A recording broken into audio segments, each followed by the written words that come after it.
Hey there, this is Nanan and I'm here to review Mike Doyle's new Lego book called Beautiful Lego. This book was released just a few days ago in October, and it's basically a coffee table book where it features more pictures than words, and it's really meant for a casual reader to browse through the book and check out what the Lego fans are capable of building. So here are just a sample of the works.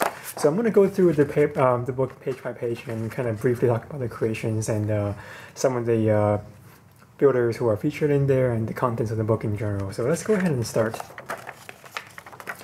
So quick word about Mike Doyle. He's a Lego builder who entered the Lego community online in about 2010, and he's known for his Victorian houses, a few very detailed works which we will explore in here, and also the work on the cover here, which is a micro-scale castle creation that's very, very detailed and massive.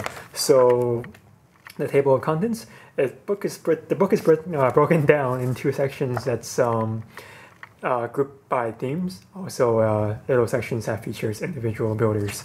So let's go ahead and start. In the preface, Mike mentions that the book is not by any means an encyclopedia of all the great Lego creations that's ever made.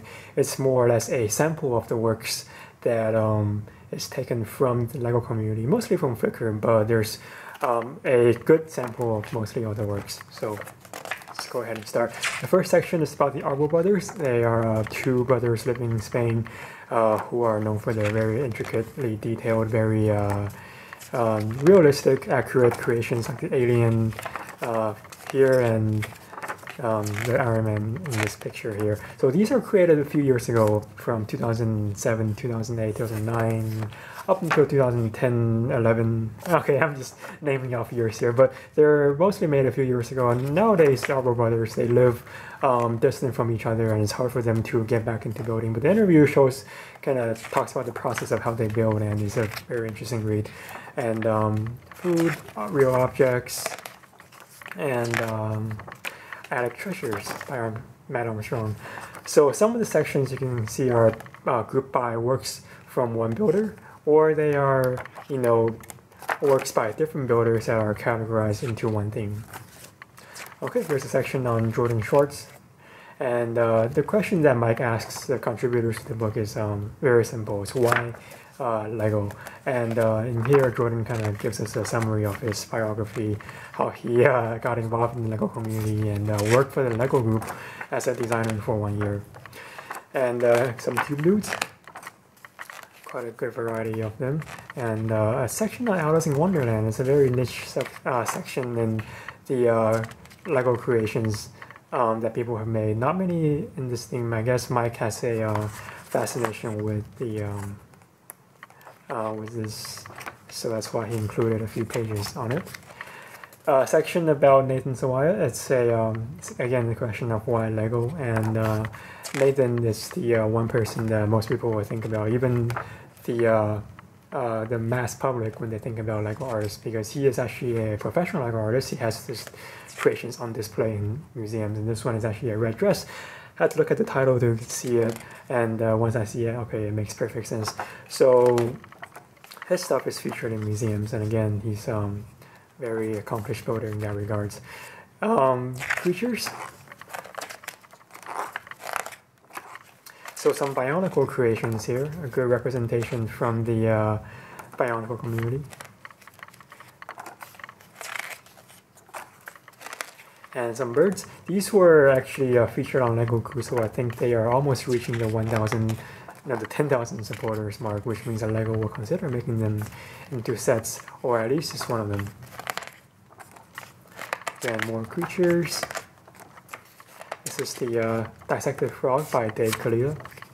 Okay, I'm glad Mike chose this one. It's a very unique work and quite unforgettable. Seems like Mike has a fascination with creatures and characters. As you can see, the first 1/3 of the book has mostly featured a lot of creatures, and towards the later portion of the book, you'll see that there's actually a lot of characters featured as well. And this section is about Mike Neves. He is a builder who builds in Technic, Bionicle, and System. Again, you can always pause these videos if you want to check out the sections on each builder. And these works are from 2011, 2010-ish. So nowadays Mike builds even more complex creations.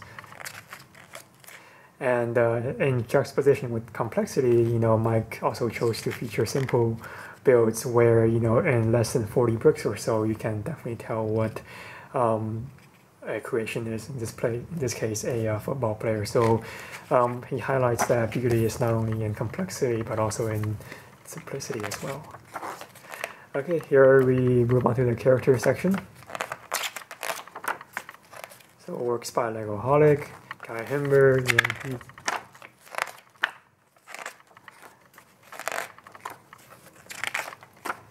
and a section on Arthur Gujic, who is known for his architecture creations, and this is what the interview here is focused on. But people who know him also knows that he builds a variety of mosaics, in particular his lenticular mosaics. You can search for that on Google, just Arthur Gujic lenticular mosaics, and you'll be wowed by what he makes. And here's a section on the author himself, Mike Doyle. As you can see, here is his second Victorian house details, and then his first one and third one. Again, you really have to see the original photos posted on Flickr or on other websites to appreciate all the details that are in them, and Mike includes a section about why he got into Lego. More works by him, and his most recent one.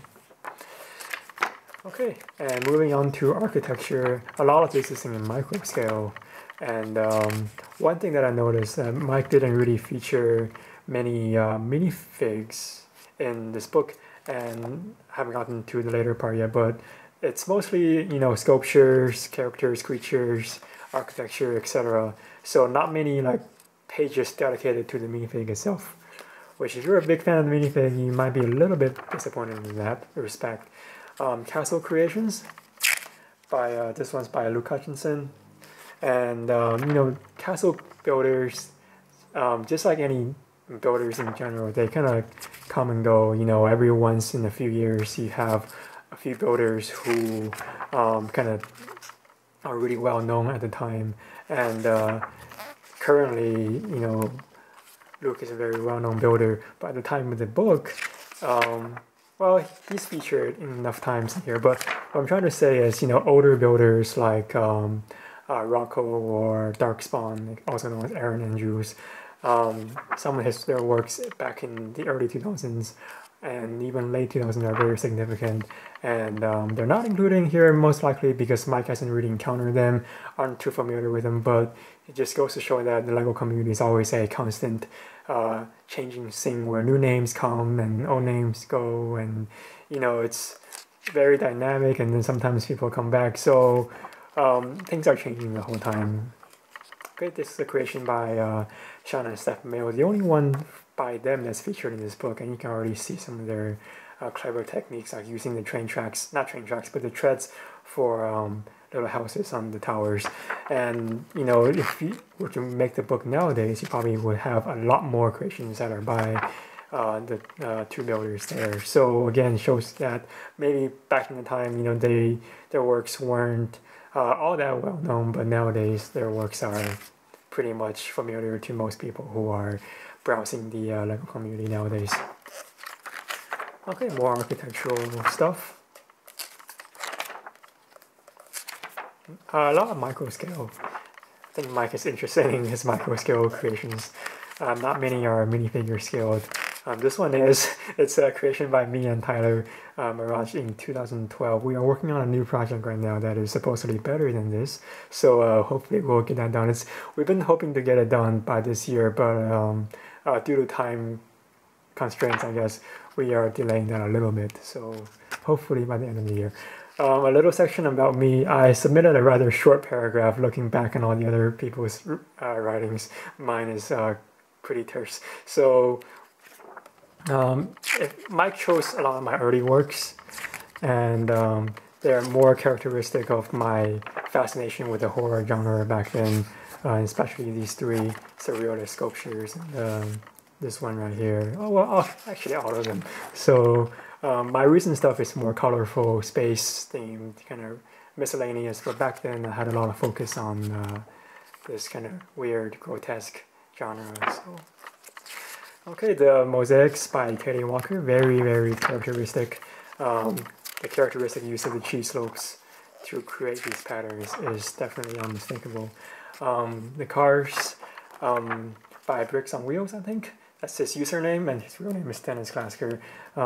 He uses chrome bricks from the vendors in Europe to really make his creations shine, so they look very good. Lino Martins has another section, or has a section on him that talks about why he chose to pursue Lego, and you can read about that if you wish to. Pretty much talks about how he has many other interests in art, but Lego is a very fluid medium that you can mix and match pretty much. I read this 5 days ago, so some of the things may not be still fresh in my memory, but he is known for obviously his car models and a few creatures as well, as Mike decided to show. Okay, onto the section about mecha. It's characteristic of mecha and features some very good creations here. But one thing that I think Mike forgot, or maybe didn't get around to, is to include some of the Japanese builders. And you really can't have a comprehensive mecha section without featuring a few Japanese builders like Izzo and Moko, whose works are quite defining of the genre. Okay, Spacecreations. I'm glad he included works by John Walker, who is known for his large ships, like this vacuum cleaner right here, which I think someone made the joke quite a few years ago. So, not many ships that are minifigure scaled, only these two and about one more in the book. Most of them are micro scale ships. Again, I think that kind of plays on Mike's familiarity with micro scale creations and his tendency to not use many minifigs in his creations. Some micro scale sci-fi, miscellaneous sci-fi creations. A lot of these you're probably familiar with on Flickr, but it's good to have this book to, like I said, sit on your coffee table, show your friends what Lego fans can do there, so that they don't think you're just playing with the kids toy, that you're actually making complex stuff. Beautiful works like in this section by Cole Black, his graffiti style and his Enter the Brick series, and inside the Spray Can series. Again, just a few representative works from his ongoing theme. A section on disaster, which is particularly odd, but there features some interesting creations like a tornado by Blake Bayer, which I told him that I really liked when I saw it at the convention in Book Fair. A section on Ian Heath and why he likes to build bricks in character, or that's what he calls his creations, and his tendency to build pop fiction characters, like here the movie Kick-Ass and some Miyazaki films. Okay, so we're approaching the end of the book. The last section is on Fairway Lands. It features the only train creation, and it's not really a classic train creation in this book, and I'm not sure if it's why Mike overlooked the train community, but the train community definitely has a lot of influence in Lego fans overall. Lots of Lego fans are solely train builders, and I think to overlook the train group is a rather substantial mistake, I guess. But this is Mike's own book, so he puts his taste into it, and he is a curator, so take it for what it's worth. So besides the lack of trains, and I mentioned the lack of minifigure focused creations, this book is rather comprehensive. It lists most of the important genres: castle, city, space, and also includes some miscellaneous stuff like architecture and Alice in Wonderland, which if you maybe kind of added a section about as long as that, focused on trains, for example, and then it'll make the book much more comprehensive. So, my opinion, I definitely recommend this book to any Lego fan.